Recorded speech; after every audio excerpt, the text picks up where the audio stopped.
This is Edwin the Magic Engineer, and I'm going to go over my Shahrazad deck. Now, you guys might have noticed on one of my last videos, I actually was wearing a couple moxes. I had the black and the white mox, the jet and the pearl, because this deck is black and white. That was my little hint.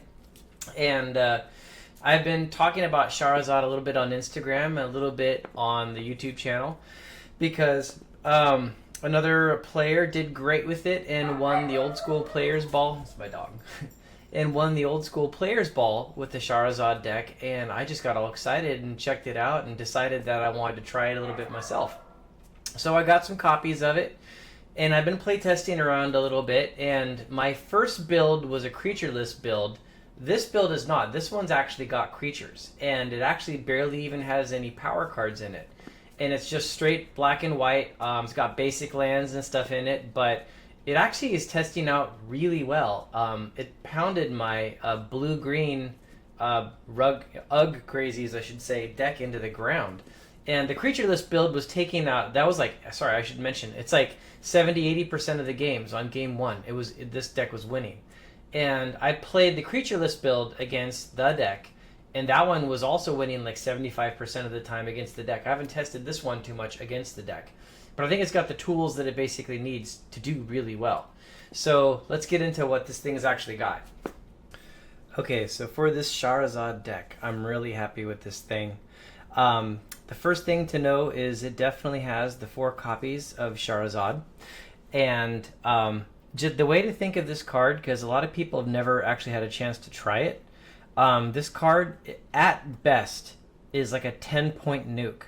Because when you cast it, and then assuming you win that sub-game, when you come back to the original game, kind of think like in the movie Inception. When you come back to the original game, if you won the game, then you cut the other guy's life in half. And if he started at 20, well, now he's at 10. And so a typical way to play this might be if you have like an aggressive deck that just smashes them for damage really fast. If they start the game at 10 life, they're in some serious trouble. The other thing that Shahrazad does is if the game has gone on for a while and they're down several cards, there's a lot they don't have in their deck anymore. When you cast this, they might not have the ability to win because there's cards that are actually missing. So a deck that only has a few different win conditions might just auto lose the second game because those win conditions don't go with it to the other game. Because what happens is you cast the Shahrazad, then you literally grab your library, you move it over to a new area, and you just play a new game with that library in the new spot. So this is an amazing card, and it is reserve list. It's as rare as Jazam Jin, and it's only 2 white sorcery. So I wanted to get a chance to try this one after seeing Aaron do so well with it at the old school players ball. So those are in there.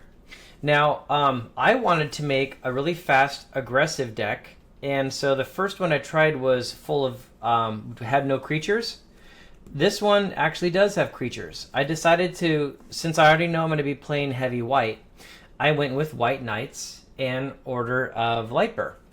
And so I'm going to have these fast, aggressive, first strike pro-black creatures.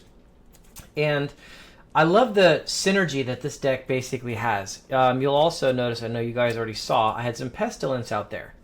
Well, Pestilence does 1 damage to each player for each activation that you put into it. But the thing is that, and it also does it to all creatures, but these are pro-black creatures, so they don't die to the Pestilence. But at the same time, you are wiping other creatures off the board. And so that's pretty big because I could play a White Knight on the table and then a Pestilence, and I can keep on every turn activating Pestilence and doing damage all the way around, clearing out the rest of the board, but my Knights stay there. And so the Pestilence gets to stick around. And that actually ends up being a pretty good win condition because if you've got Shahrazad and you've knocked them down to 10 life, you're at 20.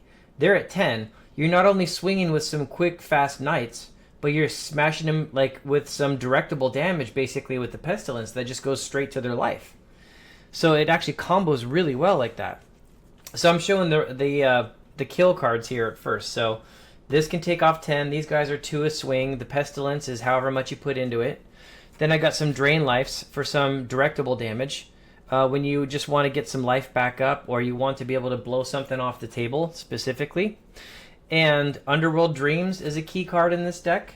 So you'll notice, like, I'm very heavy into white and I'm very heavy into black right now, right?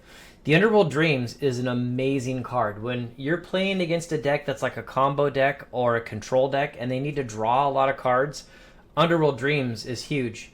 If I resolve a Shahrazad, win, and then come back and then you've got an Underworld Dreams on you, well, you know, Twist is off the table, and Wheel of Fortune's off the table, and Brain Geyser yourselves off the table, because these will just do so much damage. They're just fantastic.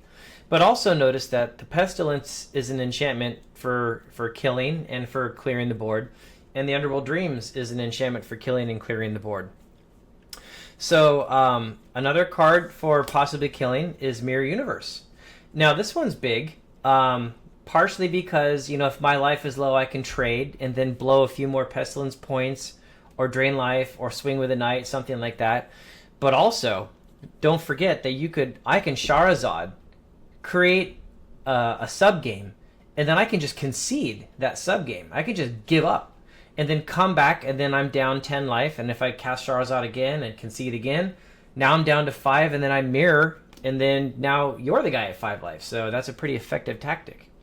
So then there's a lot of removal. There's 4 Swords to Plowshares that are in there, because, you know, once you've got white, I mean, these are so good. They're just like almost an auto-occlude. And these get the fatties off the table that you can't deal with the knights and stuff like that, or with like a Pestilence and Drain Life and stuff.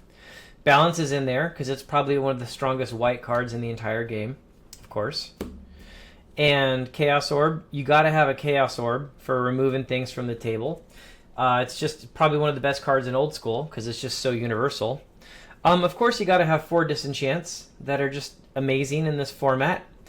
And so now notice I've got a lot of like answer cards here, right? I mean, we've got 4 Disenchants, we got the Orb, we got the 4 Plows, we got the Balance, and we've got the Abyss. The Abyss is fantastic. But more specifically, though, I'd like to call out, because a lot of people don't realize, the Abyss doesn't kill pro-black creatures. The effect for Abyss is not a sacrifice. It's a targeted destroy. The other person gets to pick, but it's a targeted destroy. So it does not kill white knights. So just like the Pestilence, I can play Abyss, I can play Pestilence, and I can have white knights and Order of Lightburr out there on the table, but my opponent can't, because they're just going to get nuked right off the table from the Abyss, the Pestilence, and the white knights. Then, of course, you got Demonic Tutor, because it's just a fantastic spell. Go get whatever it is you need. And that's the main essence of the deck. And so before I go over the mana base here in a second, I just want to call out that one of the theories for Shahrazad to play it properly is you're going to have less cards in the subgame, so you have to have enough duplication to where you've got enough kill cards in the subgame. So everything I'm putting in this pile up here is a possible kill card, right? So there you go. Move the mocks there. Don't want to do that. So there's an awful lot. 1, 2, 3, 4, 5, 6, 7, 8, 9, 10, 11, 12, 13, 14, 15, 16 cards that are all possible kill cards, right? Which is really important. That plays into the Shahrazad strategy really well.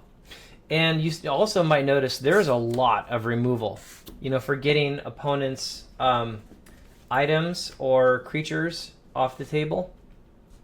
So you got Abysses, you've got Disenchants, you've got Plows, you've got Chaos Orb. So okay, those are the specific ones. Well, I suppose Balance, we'll put that in there too. So now for that, that's not mirror though. 1, 2, 3, 4, 5, 6, 7, 8, 9, 10, 11, 12, 13, 14, 15, 16, 17 different removal spells. So that's a lot of kill spells, a lot of removal spells. But notice how they synergistically work together, basically, right? I love the combination of the knights and how they combo up with my removal of the Abyss, and how they combo up with the Pestilence, and then how after you resolve a Shahrazad, I might just Pestilence and plink a couple times and take you down. So anyways, let's go through the mana base. You can see that that was all really heavy into black and into white. So all those are there.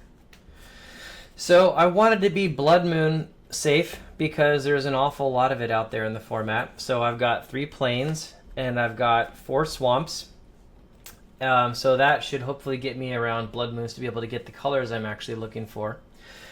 I want to be able to resolve my key spells. I also want to be able to trip up the opponent long enough to do this aggressive damage to him. So I've got the 4 strips in there. And Library does actually end up working in this deck lots of times. So I've been able to make good use of it, so it's in there. And of course you need the scrublands because, I mean, black and white are such important colors. So important, in fact, you can't avoid having to put in some City of Brass. They do damage to me, yes, I don't love that, but you gotta get those blues and whites, right? And I could go another city and then like maybe one less on the basic lands, but playtesting so far, this ratio seems to be okay.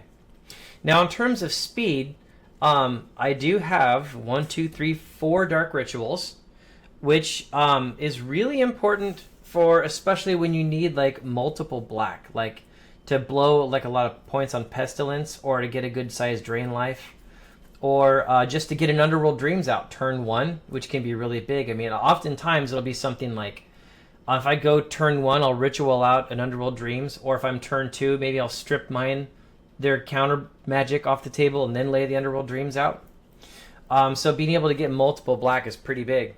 In terms, whoops, almost dropped him. In terms of speed cards, all I've got is just 2 Moxes and the Lotus. I opted not to put in the other Moxes, no Soul Ring and stuff, just because already running the strip mines in the library and not getting the right colors is already really hard because this deck really needs the colors. So only 2 Moxes and a Lotus, and that's pretty much the mana base.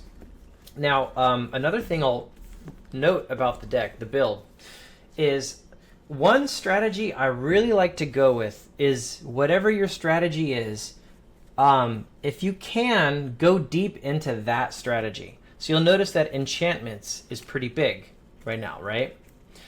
And you'll also notice that I've got main deck. I mean, look at all that. That's a ton of enchantments, right? That's a lot for them to have to deal with. The chances are likely they're not going to have enough disenchant to get rid of all these. And that's actually one of the goals. So if I've got something, I mean, they all kind of have different purposes, at least to some degree. I mean, these guys are kill shot. These 2 are creature removal. These guys, so they're kind of basically doing double duty. But if my opponent is needing to blow them off the table, they have probably only got their 4 disenchants, but I've got too many enchantments for them to actually deal with, so I'm going to bleed them out of those cards. And that's definitely one of the strategies of the deck that I'm trying to go for. Now, in terms of sideboarding and alternate ways to build, I'm not going to get into that too much on this video because I'm still doing a lot of research. But of course, you know, Dust to Dust is big. Mind Twist was in for a while, along with Hymn to Turak, and those eventually came out. I tried experimenting with Nether Voids, and they're pretty darn good as well, so I might do another creatureless build with those as well. But at the moment, I like the build where it's basically at, and so I'm going to be just trying this out for a while. And again, like I was saying, this build, in my playtesting so far, it's showing a lot of promise. Now, I could have decided not to show it to you guys until I've actually playtested it more and refined it more. This is not done. But I wanted to kind of like put it out there and let people see where it was at, because I've been kind of dropping hints about it, and I figured people might be excited. So there you go. That's it. That's the black-white Shahrazad deck, and I hope you guys loved it, and I'll talk to you guys later. Bye.